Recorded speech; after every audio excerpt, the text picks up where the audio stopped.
Alright you guys, I wanted to be a little more thorough with my new raised bed, annual planting kind of stuff. Well, a chicken lays an egg. So this is a poultry net fence that I got from a friend. It comes with its own gate, and it just is supposed to go into the ground. Now one thing that I had to do was put some rocks down on the bottom, and also nearly immediately after I put it up, an animal came and cut a couple holes in it. So the net is definitely not as strong as an opossum or something. So whatever that chicken's doing. So yeah, so I was just, expanding, creating some space.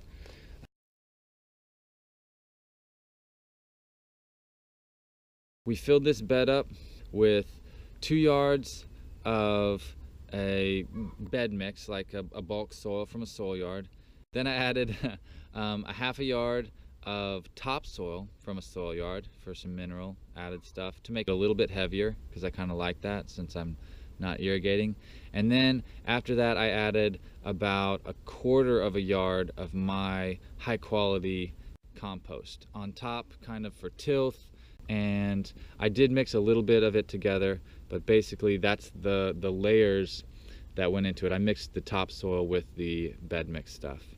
As far as what you see, this is broadcast by hand, and this is what I really wanted to make this video about, talking about plant spacing.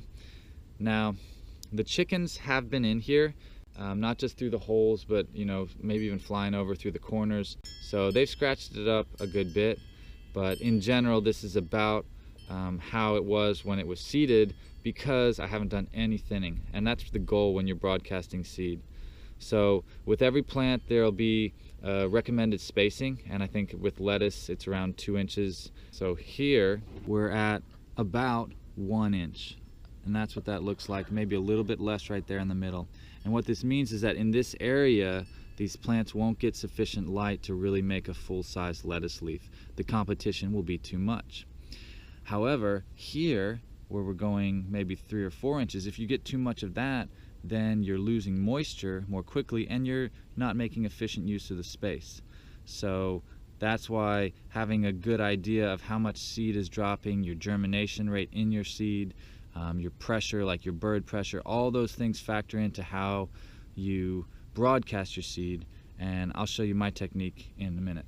This is Daikon Radish, which I actually seeded much heavier. I was shooting for 4 to 6 inches between plants, because daikons are much larger. This, will get a big rosette. But what happened was the chickens came in really hard and just ate the seedlings, because this was the first one to pop up, and I had chickens in here one day. They can't find the lettuce because it's a little more hidden. When it comes to that spacing, you can see we did pretty well with our few different types of lettuce.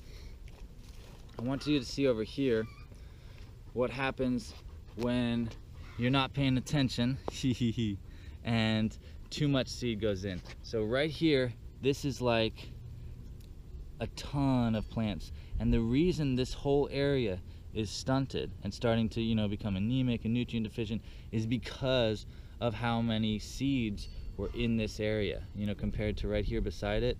This is, let's even look if they don't break. Well, that was 1, 2, 3, 4. It was like 10 plants in 1 square inch.